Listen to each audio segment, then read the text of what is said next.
नमस्कार दोस्तों। एक व्यक्ति अपने गांव से शहर में इसलिए आता है कि वो अपने जीवन को बेहतर तरीके से जी सके, सारी सुविधाएं उसके पास हो, जो शौक वो करना चाहता है वो कर सके। और ऐसा होता भी है। जब आप अपनी जवानी में होते हैं, जब आप अपने जीवन के बेहतर दौर में होते हैं, तो आप जो चाहे वो वस्तुएं खरीद सकते हैं, जहाँ जाना चाहे वहाँ घूम सकते हैं। तो ऐसी कंडीशनें होती हैं। लेकिन जैसे ही आप अपनी वरिष्ठ नागरिक एज में आते हैं, जब आप बूढ़े होने लगते हैं, तो वही बच्चे जिनको आपने पाल पोस करके बड़ा किया है वो आपकी बेसिक नीड्स को पूरा नहीं करते। आपकी जो आम ज़रूरतें होती हैं उनका ख्याल नहीं रखते। जो आम ज़रूरतें रहना पीना खाना आवास की सुविधा चिकित्सा सुविधा होती है, इन सभी को पूरा नहीं करते। उल्टा आपके साथ दुर्व्यवहार करते हैं, आपके साथ मारपीट करते हैं, हिंसा करते हैं और ऐसी घटनाएं करते हैं जो एक बच्चे को अपने माता पिता के साथ कभी नहीं करनी चाहिए। और आप ऐसे में परेशान हो जाते हैं क्योंकि आप शहर में आ चुके हैं और शहर का माहौल आपको पता है। कोई व्यक्ति एक दूसरा जो पड़ोसी होता है वो भी आपसे मतलब नहीं रखता। तो ऐसी कंडीशन के अंदर आपके लिए वो दयनीय स्थिति हो जाती है और आप कैसे उससे निपटेंगे, क्योंकि आप एप्लीकेशन भी देते हैं, पुलिस वालों के भी चक्कर काटते हैं। इतना आपके पास सामर्थ्य नहीं होता कि आप बार बार वहाँ पर जा सके। लेकिन जो अधिकारी होता है वो भी आपकी एप्लीकेशन पर कोई कानूनी कार्रवाई नहीं करता। तो ऐसे में जो वरिष्ठ नागरिक है उनकी स्थिति बहुत ही दयनीय हो जाती है और उनके साथ वाला कोई नहीं होता जो उनकी रक्षा कर सके या जो उनके अधिकारों की रक्षा करा सके। आज की इस वीडियो में हम जानेंगे, यदि आपके बच्चों ने आपकी संपत्ति को हड़प लिया है या वो आपके साथ रह रहे हैं लेकिन आपका ख्याल नहीं रखते और आप चाहते हैं उन्हें अपने घर से बाहर निकालना, आपको ना तो उनसे मेंटेनेंस लेना है, ना उनकी किसी भी तरीके की केयर आपको चाहिए। आप केवल ये चाहते हैं कि वो आपकी संपत्ति से बेदखल हो जाए और वो जल्द से जल्द आपका उनसे पीछा छूटे और आप अपने जीवन को, जो आपका बचा हुआ जीवन है, उसे सही तरीके से जी सके। तो आज की इस वीडियो में आपको बहुत ही आसान तरीके से बताया जाएगा। यदि आप एप्लीकेशन देकर थक चुके हैं, आपने पुलिस वालों के भी चक्कर काट लिए, आप एसडीओ से भी मिल लिए, लेकिन तब भी कोई कानूनी कार्रवाई नहीं हो रही है, तो आज का ये वीडियो देखने के बाद आपको पता चलेगा कि किस तरीके से ऐसे बच्चों को संपत्ति से बेदखल किया जा सकता है। यदि आपने उनके नाम संपत्ति कर भी दी है तो आप उनसे संपत्ति कैसे वापस ले सकते हैं। और यदि संपत्ति आपकी सेल्फ एक्वायर प्रॉपर्टी है, आपकी स्वअर्जित संपत्ति है, आपने अपनी कमाई से उसे खुद खरीदी है, तो ऐसी कंडीशन के अंदर आप उन्हें अपने मकान से किस तरीके से बेदखल कर सकते हैं। पूरी प्रक्रिया आज की इस वीडियो में आपको बताई जाएगी।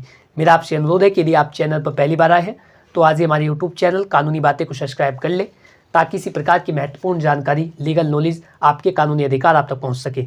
नमस्कार, मैं अश्वित कुमार आप सभी का हमारे यूट्यूब चैनल कानूनी बातें में स्वागत करता हूं। हमारे चैनल के माध्यम से आपको लीगल एडवाइस दी जाती है, जनरल गाइडेंस दी जाती है। यदि आप किसी भी टॉपिक पर कोई विधिक परामर्श लेना चाहते हैं, कोई आपका मामला लंबित है, न्यायालय में विचाराधीन है, आपकी एप्लीकेशन पर सुनवाई नहीं हो रही है, तो ऐसी सभी कंडीशनों के अंदर आप मुझसे संपर्क कर सकते हैं। स्क्रीन पर दिए गए मोबाइल नंबर पर अपनी लीगल प्रॉब्लम को व्हाट्सअप करें, जल्दी आपको उसका उत्तर दिया जाएगा।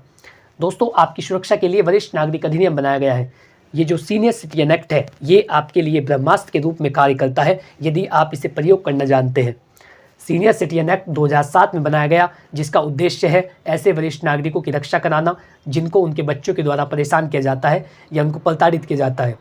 क्योंकि आजकल ऐसी घटनाएं व्यापक रूप से देखी जा रही है जिनमें बच्चे अपने माता पिता को शारीरिक और आर्थिक समर्थन के अभाव में घर से निकाल देते हैं, उनको सड़कों पर भटकने के लिए छोड़ देते हैं।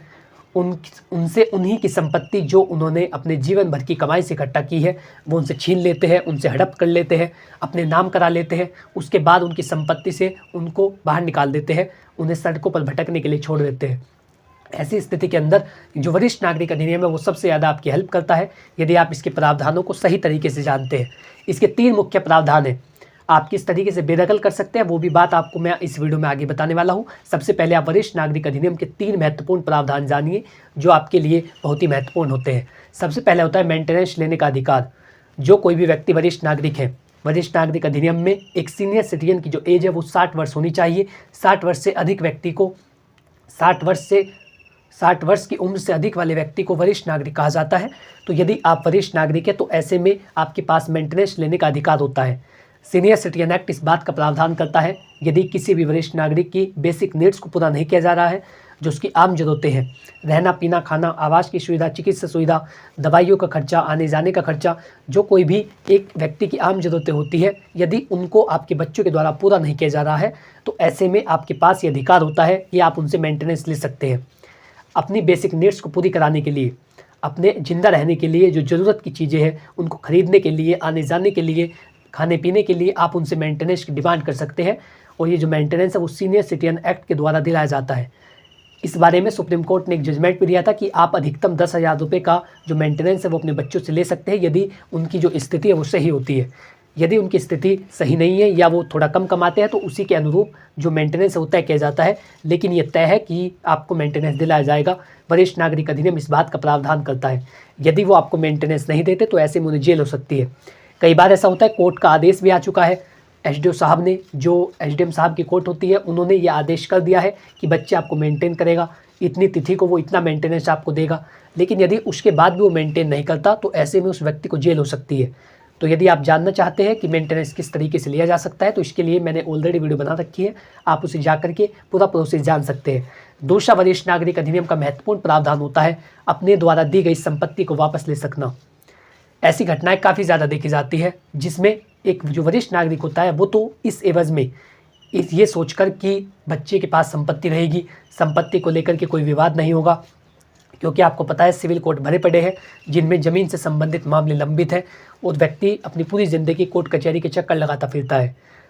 तो इन सभी चीज़ों से अपने बच्चों को बचाने के लिए जो सीनियर सिटीजन होता है वो अपनी संपत्ति इस मंशा से उनके नाम करता है कि वो उनका ख्याल रखेगा, उनकी बेसिक नीड्स को पूरा करेगा, जीते जी उनका ख्याल रखेगा। लेकिन जैसे ही इसके नाम संपत्ति आती है ये उनका ख्याल रखना बंद कर देता है।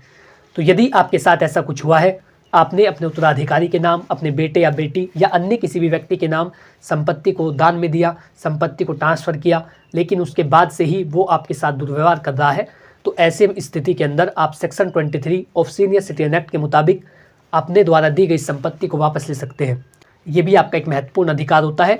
यदि आपने अपनी संपत्ति को इस आधार पर दिया था कि बच्चा आपका ख्याल रखेगा, लेकिन जैसे उसके नाम संपत्ति आई उसके हाव भाव बदल गए हैं, तो ऐसी कंडीशन के अंदर आपके पास ये अधिकार होता है कि आप अपने द्वारा दी गई संपत्ति को वापस ले सकते हैं। इसके लिए आपको बताना होता है कि किस तरीके से वो आपके साथ दुर्व्यवहार कर रहा है, मारपीट कर रहा है। जब से इसके नाम संपत्ति आई है तब से इसने मेरा ख्याल रखना बंद कर दिया और इसका केवल यही उद्देश्य था कि संपत्ति कब इसके नाम आए। ये सारी बातें आपको बतानी होती है और इसके तहत जो ट्रांसफ़र डीड है उसको कैंसिल कर दिया जाता है और वो जो संपत्ति होती है वो दोबारा से आपके नाम आ जाती है। ये इस अधिनियम का दूसरा महत्वपूर्ण प्रावधान है। इस अधिनियम का तीसरा महत्वपूर्ण प्रावधान है अपने उत्तराधिकारी को या जो कोई भी व्यक्ति आपकी इजाज़त के बगैर आपके मकान में रह रहा है, आपका बेटा हो या बेटी, जो आपके साथ मारपीट या दुर्व्यवहार कर रहा है, आप उसे बेदखल कर सकते हैं।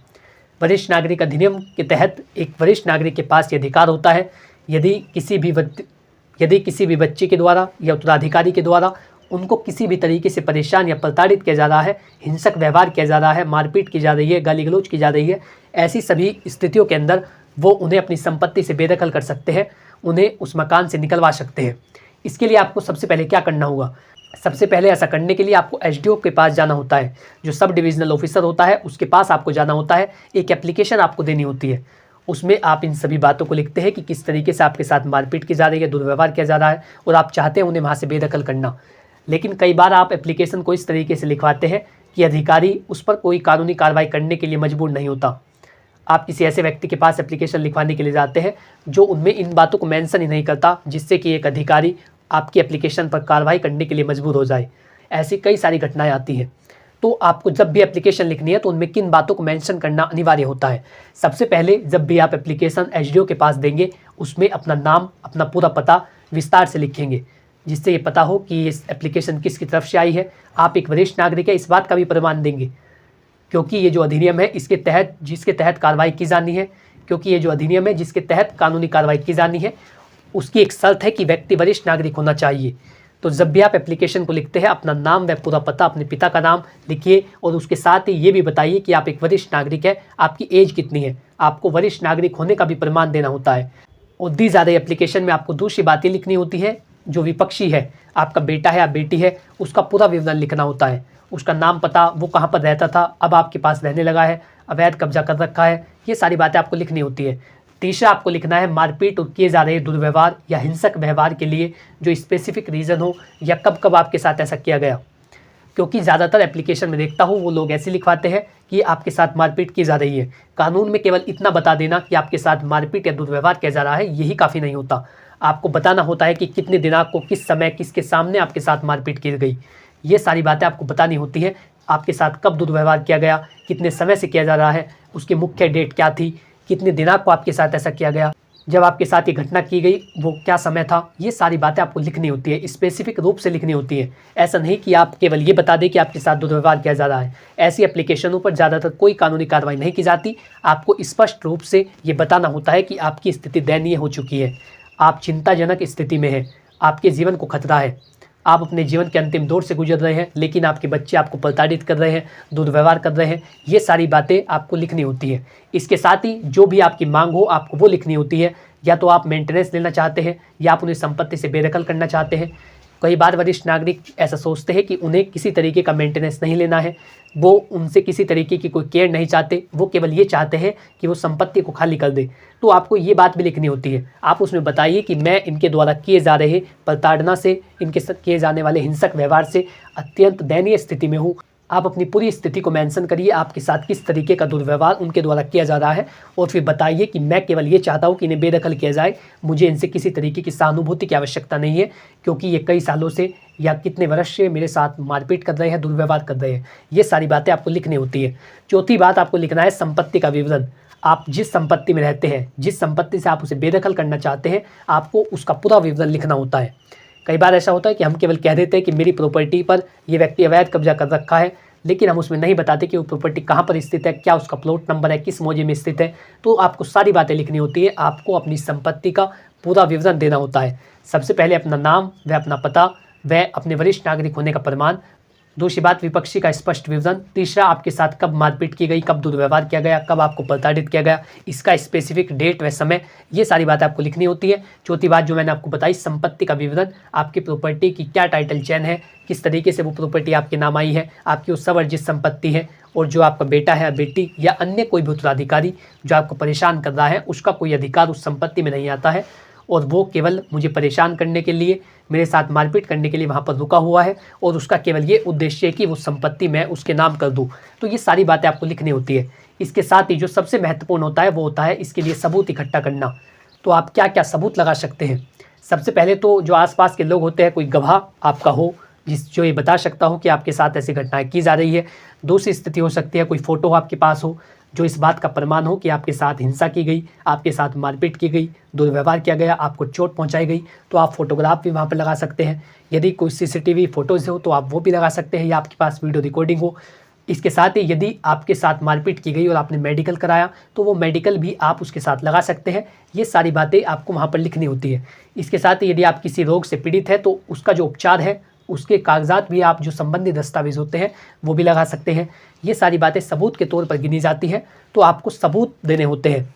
अपनी एप्लीकेशन को लिखते समय इन सभी बातों का ध्यान रखें, जो मैंने आपको पॉइंट्स बताए इन सभी का ध्यान रखें, तभी जाकर के एक अधिकारी आपकी एप्लीकेशन पर कार्रवाई करने के लिए मजबूर हो जाता है और उसे कानूनी कार्रवाई करनी होती है। क्योंकि आपकी एप्लीकेशन पर कानूनी कार्रवाई की जाएगी या नहीं, ये निर्भर करता है कि आपने उसे किस तरीके से ड्राफ्टिंग कर रखी है। तो इन बातों का आपको ध्यान रखना होता है। अब हम जानते हैं यदि आपने एसडीओ के पास भी एप्लीकेशन दे दी, लेकिन उसके बाद भी कोई कानूनी कार्रवाई नहीं हो रही है और एसडीओ के द्वारा उस मामले को हल्के में लिया जा रहा है, आपकी जो मामला है उसको गंभीरता से नहीं लिया जा रहा है, तो आप क्या करेंगे? ऐसी कंडीशन के अंदर आपको सीएम पोर्टल पर शिकायत करनी होती है। जो आपके राज्य का मुख्यमंत्री पोर्टल होता है, आपको वहाँ पर ऑनलाइन में शिकायत करनी होती है, जिसके बाद आपको पता होता है कि अधिकारी के द्वारा उस पर क्या कानूनी कार्रवाई की गई।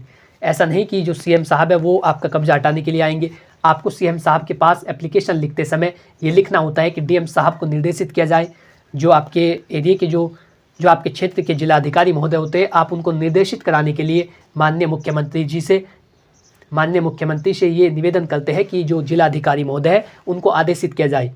और सारी बातें आपको उसके साथ लगानी होती है। जो आपने पूर्व में एप्लीकेशन दे रखी है वो भी सारे सबूत इकट्ठा करके आपको उस एप्लीकेशन के साथ लगाने होते हैं। उसमें भी आप स्पष्ट रूप से अपनी एप्लीकेशन को लिख के उसकी ड्राफ्टिंग सही तरीके से कराएं, तब जाकर के आप बहुत ही जल्द उस बेटे को या बेटी को या अन्य कोई किसी भी व्यक्ति को जो आपका उत्तराधिकारी हो, आप उसे संपत्ति से बेदखल करा सकते हैं। ये आपका एक महत्वपूर्ण अधिकार होता है। लेकिन इसकी शर्त यह है कि आपकी एप्लीकेशन सही तरीके से लिखी जानी चाहिए, उसमें सारे तथ्य स्पष्ट रूप से हो, आपने सही तरीके से ड्राफ्टिंग कर रखी हो, आपके पास जो सबूत है वो हो, तभी जाकर के आप ऐसे व्यक्ति को बहुत ही जल्द बेदखल कर सकते हैं।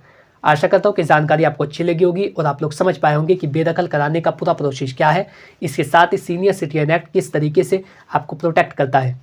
यदि आपको वीडियो अच्छा लगा है तो वीडियो को लाइक कर लें और चैनल को सब्सक्राइब अवश्य करें और ऐसे व्यक्ति के पास इस वीडियो को शेयर करें जिसे इस वीडियो की आवश्यकता हो। यदि आपका इससे रिलेटेड कोई भी सवाल हो तो आप बिना संकोच किए कमेंट बॉक्स में पूछ सकते हैं, मैं जल्दी उसका उत्तर दूंगा। इसके साथ ही यदि आप किसी भी मामले पर विधिक परामर्श या जनरल गाइडेंस लेना चाहते हैं तो स्क्रीन पर दिए गए मोबाइल नंबर पर व्हाट्सअप करें, जल्दी आपको उसका भी उत्तर दिया जाएगा। Thanks for watching this video. अपना कीमती समय देने के लिए धन्यवाद।